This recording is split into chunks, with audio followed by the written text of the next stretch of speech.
within the Area 51 compound. You can call that a subset of Area 51. They are here. Bob Lazar finally breaks silence on recent UFO sightings. Bob Lazar, a name closely tied to discussions about aliens, has been a hot topic in the UFO community. He has stirred curiosity and disagreements for years with his bold statements about hidden government projects and alien tech. After years of silence, Lazar has finally spoken up again, sparking excitement for some much-needed clarity. In the late 1980s, an unexpected hero named Bob Lazar stepped into the limelight. He dropped a bombshell that sent shockwaves through the UFO community and far beyond.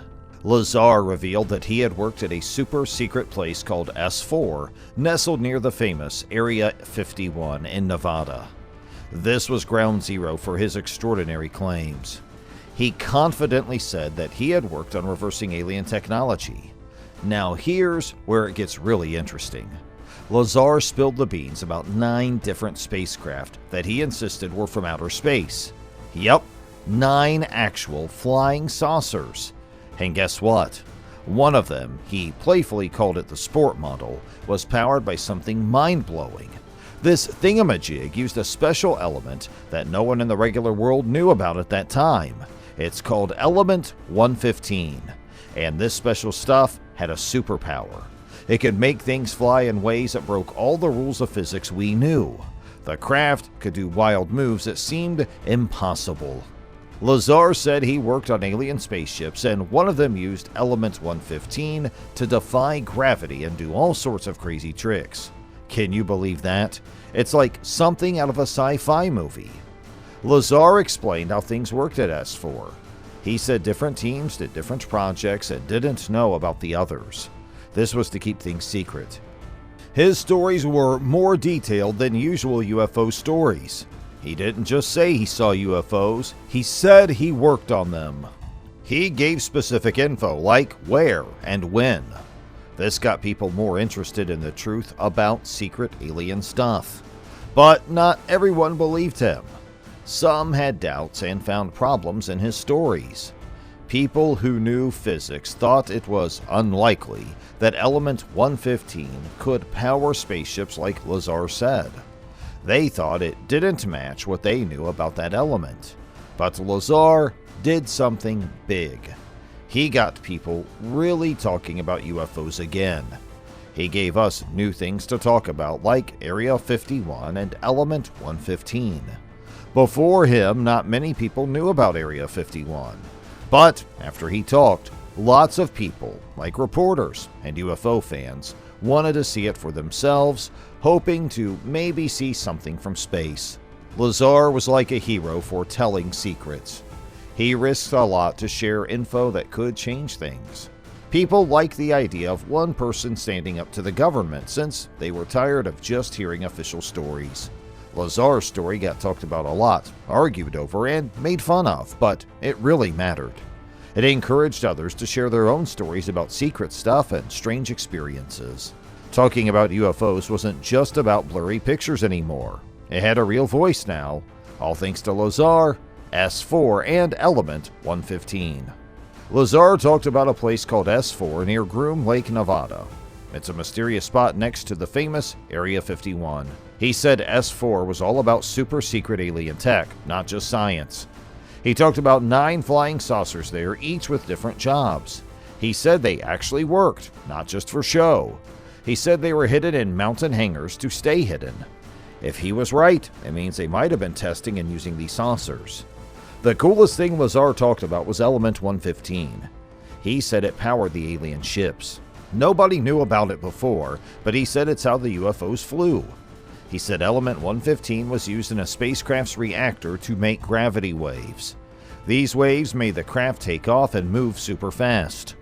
The craft didn't move like normal vehicles. It used gravity to pull where it wanted to go, changing how we think about moving. Lazar's ideas weren't just talked about by UFO fans. They also went into popular culture and even scientific talks. Some people found S4 exciting, thinking big discoveries happened there. Others thought it was all made up, just a story mixed with truth. His claims were big. If true, it meant the government had super advanced tech and maybe stuff from other worlds. But people argued about details, how the ships worked, what Element 115 did, and how S4 was run. Lazar's story about S4 and Element 115 raised both interest and doubt. People had questions due to things that didn't quite match up, like his education claims at MIT and Caltech. Some thought his school records might have been changed, while others found the idea of erasing all proof unlikely. Whether S4, as Lazar described it, even existed was uncertain. Critics pointed out a lack of solid evidence despite looking at satellite pictures. Skeptics wondered why he didn't give exact details if he truly worked there. Even scientists had reservations, especially about Element 115. Lazar said it controlled gravity and powered spaceships, but this didn't agree with what we know about how things work. Scientist experiments with Element 115 didn't show it could make ships fly. Lazar's explanation of using gravity waves seemed too simple for someone who knows a lot about physics. Many people doubted his claims because they didn't match what we understand scientifically. But some thought his willingness to take big risks showed he believed what he was saying. The bigger discussion about his story is part of the UFO and alien conversation. Some want hard evidence, some go with their gut feelings, and others are waiting for solid proof. Lazar's story is captivating with intriguing details and some inconsistencies. It ignited a spirited debate, highlighting our hunger for answers and willingness to argue over ideas that challenge the norm. The media played a pivotal role in spreading Lazar's tale worldwide. In today's fast-paced world, information travels rapidly through tweets, blogs, and TV shows, influencing stories' evolution. Lazar's account of aliens and secret bases grabbed attention due to its inherent fascination. Investigative journalist George Knapp played a crucial role in lending credibility to Lazar's story, conducting impactful TV interviews that reached a broad audience. These interviews used simple language and engaging visuals to convey complex concepts, supported by animations and expert explanations. Documentaries delved deeper into Lazar's claims, offering varying perspectives for a comprehensive understanding. Notably, Bob Lazar, Area 51, and flying saucers went beyond Lazar's claims to explore his personal journey and the effects of revealing secrets. The internet also transformed the narrative, with online forums and social media enabling global discussions. Ordinary people, amateur physicists, and UFO enthusiasts contributed diverse insights and connections, often missed by mainstream media. YouTube channels and podcasts dedicated to UFOs further expanded the conversation, offering fresh viewpoints. People reacted differently to Lazar's claims, attempting to verify or discredit them. The media's role in amplifying his story is undeniable. It transformed a small account into a global UFO phenomenon, sparking curiosity and debates. It even ignited interest among a new generation, provoking questions about our place in the universe. This underscores the remarkable influence of the media in shaping our beliefs. Lazar's story centered around Element 115, which he claimed powered alien ships by manipulating space and time. Scientists had doubts due to its absence from the periodic table when he first mentioned it. Lazar's assertions about using it to control gravity also puzzled physicists. They stressed the importance of proof and experimentation to validate claims in science. Despite its allure, Lazar's Element 115 narrative lacked substantial scientific backing, and the collaborative nature of science was missing. In terms of government responses, their mixed reactions added intrigue. Initially silent, the government indirectly addressed Lazar's claims, which fueled speculation. The U.S. Air Force responsible for Area 51 stayed secretive, while insiders hinted at classified projects. The CIA confirmed Area 51's existence in 2013, but linked it to spy planes, not aliens. This interaction underscored the blend of truth, secrecy, and politics. On a personal level, Lazar's decision to expose secrets carried a heavy price. His life faced intense scrutiny from education to family. Threats and erasure attempts added to his sense of isolation.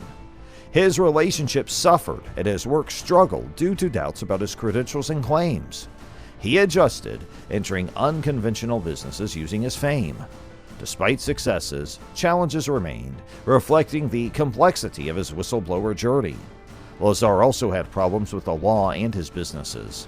He spent money to stay safe and private. His money situation changed a lot, like the rest of his life after he spoke out. This affected him emotionally too. Even though he seemed okay when he talked in public, we can't really know how hard it was for him inside. Keeping a story that not everyone believed could be tough. He might have doubted himself sometimes. After the first round of interviews and TV shows, Lazar started to hide more. He still believed his story, but he didn't want to talk about it all the time. He wanted a quieter life, away from all the attention, both from people who believed him and those who didn't. His story about Area 51 and alien tech shows how hard it can be to share unusual things. It's about not giving up when things are tough, finding new ways when things get hard, and wanting to understand what's real, even when it's not easy. So, what do you think about this? Do let us know in the comment section below, and if you liked this video, please give it a big thumbs up and share it with your friends. And for more such amazing videos, please do subscribe to our channel. And thank you for watching.